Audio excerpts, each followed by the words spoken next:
Hi everybody. Alright, back with another video. And in this video I wanted to talk about my experience today. My mother, she is in the hospital. She is, I guess, say age, she's 78.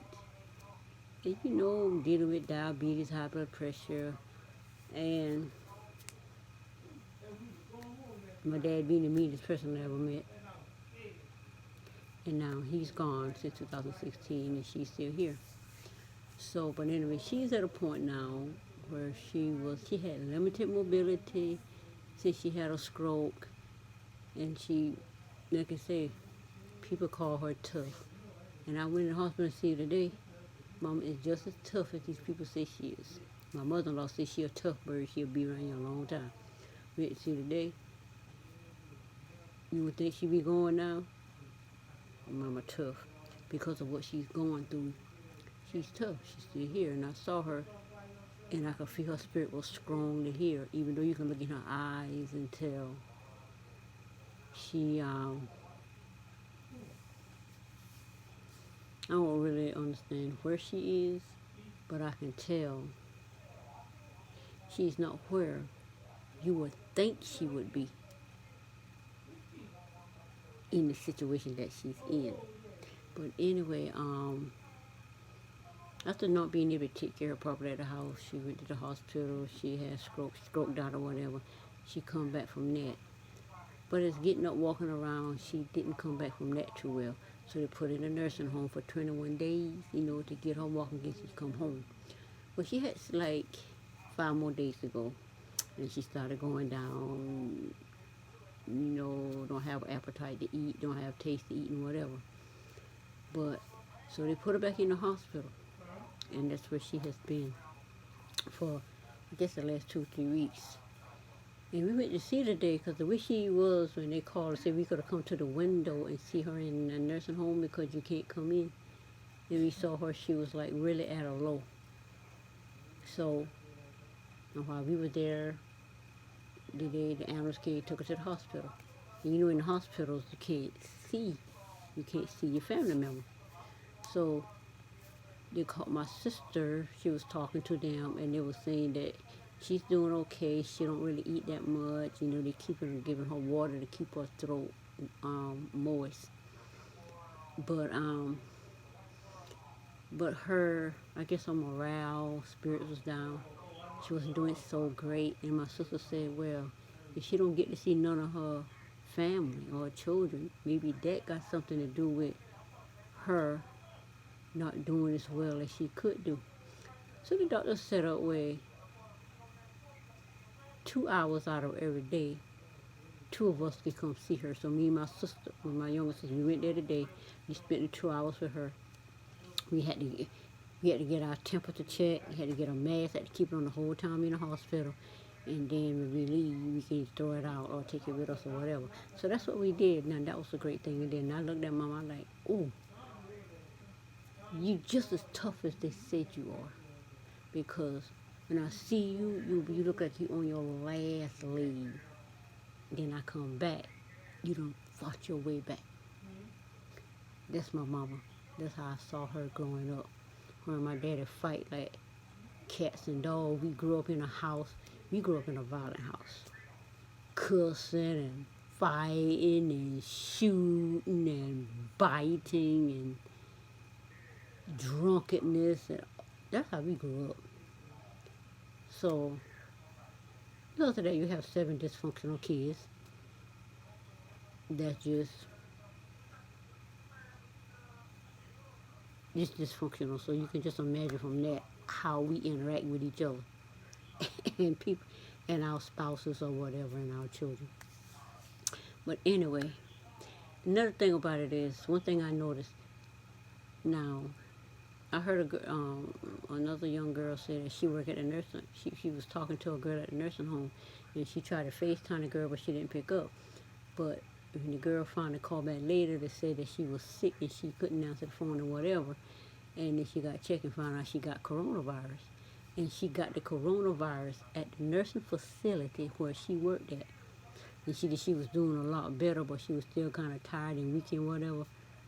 So in seeing all of that, I said, okay. Because when we went to the window, Mama had a roommate in there, and this lady was just peering around and looking at us. So they moved her out. So if there's corona in the hospital, well, she's been moved out of the hospital. Moved out of the nursing home into the hospital, and I found out today, they said her calcium is either too low, too much, or whatever, so they're trying to get that level out. And so he said he needed to do some surgery on her for her calcium level. He said 'cause that was a lot of her mental state.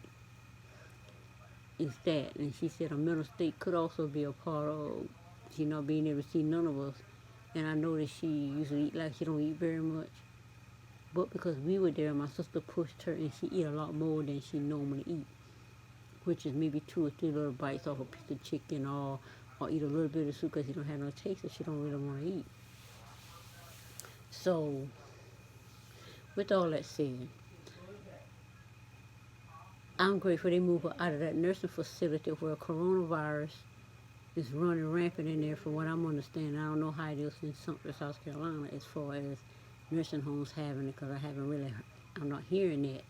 But I'm grateful that she's in the hospital and she's well taken care of, or whatever, at least today when I saw her. And the doctor mentioned to my sister that to do the surgery, that they put her in an ambulance and took her to his office. And they did some simple procedure because they don't want to do the surgery in the hospital. So they did some procedure, and then, for whatever, how long a minute, then they put her in the ambulance and took her back to the hospital. So I'm like, okay, that's cool. Because last I heard, the first two floors are set aside for corona patients. And I think it said the second floor and the 5th floor or whatever floor. But my mom was on the 3rd floor. And I saw her today. She looked good. She looked good. She she felt good.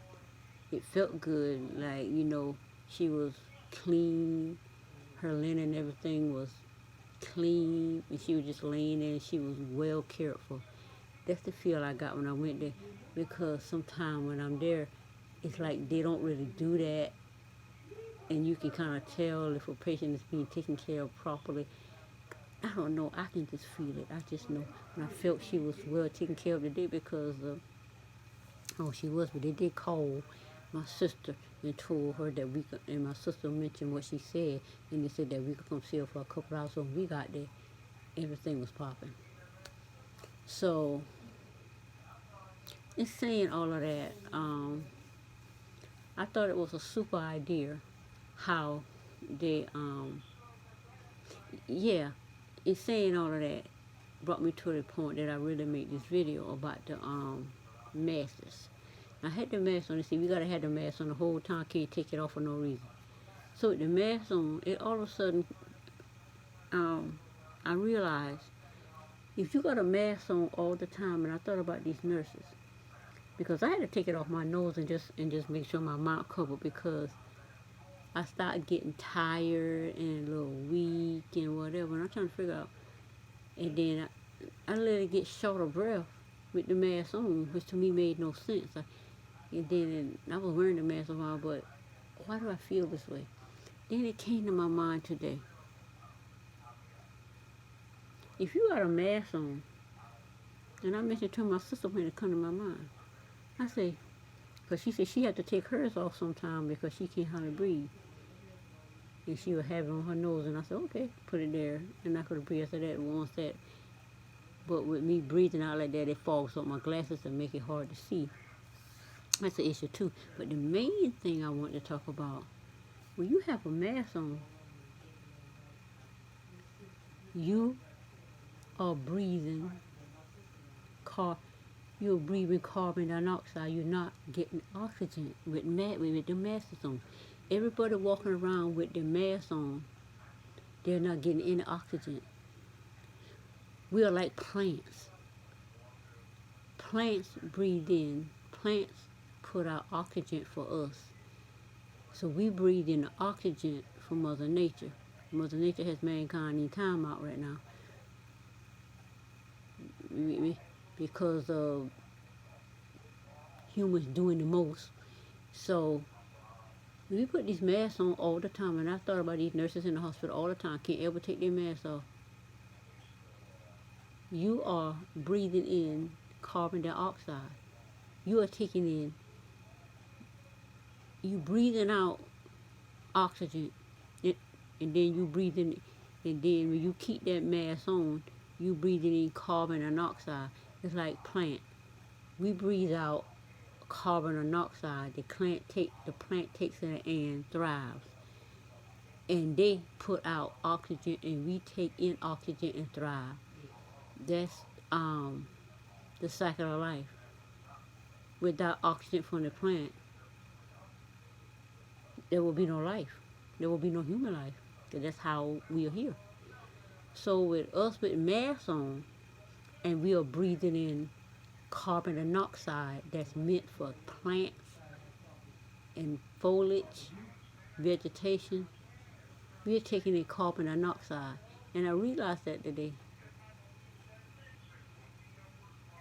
I'm glad I'm not working in the medical field, because I would have to sit there and breathe in my carbon monoxide all the time. So I don't see how that is helpful in this coronavirus pandemic. How is human beings and human doers that's in the earth doing the most are breathing in their own carbon monoxide and breathing out carbon monoxide and breathing in carbon monoxide, out carbon monoxide. There's no oxygen anywhere. And they're talking about making it where if you cannot be outside your house without a mask, what are they trying to do? Cut off everybody breathing? That's just a thought that came to my mind. And I thought I might share that information with my, at the moment, 218 subscribers. And other viewers who are not subscribers, because 90% of my viewers, 90% of people that view my videos all come from Google searches and YouTube searches. So I was just thinking, we breathing in our own oxygen, we breathing in our own carbon dioxide all day. To me, as Mother Nature is regenerating itself, revitalizing itself, healing itself, we are not able to breathe in that wonderful oxygen that they are putting out because we got masks on our faces. But if we must realize today, it's hard to breathe when you got a mask on. So that's what these are, little ventilators or whatever, I don't know, the ventilators, whatever they are, the little things that they have in the mask, where it's filtering the air that comes in. The majority of people on the earth are walking around with masks that don't have filters. So they are breathing out carbon dioxide and breathing in carbon dioxide. So you're cutting off your breathing, putting on these putting these masks on. That's why I say a lot of people don't have masks on, because you're cutting off your breathing. You're cutting off your oxygen. You gotta have oxygen. So walking around with a mask on all day, to me, seems like you will get sick from the coronavirus more. I can see you having something over your mouth so people do whatever and all this other thing. But to me, that's just what I'm seeing. People breathing or being cut off by walking around with masks all day and not getting this wonderful oxygen that nature is giving us. And we put masks on and we take away the oxygen that they need. So with masks on, if every single person on the planet have a mask on, nature is not getting the carbon dioxide it needs, and human beings and these doers doing the most in the earth aren't getting the oxygen they need. So now that's one way of separating earth from mankind, from man, from humanity. So that's basically what I see is going on. And I thought I might share that information with y'all because I just thought how interesting it was with a mask on. Me and my sister, we couldn't breathe, so when I saw how she had it just on her lip and all on her nose, I did the same thing. And after my mouth, and things started calming down because we gotta have oxygen. But anyway, that's it, and I will see you on another video. Bye.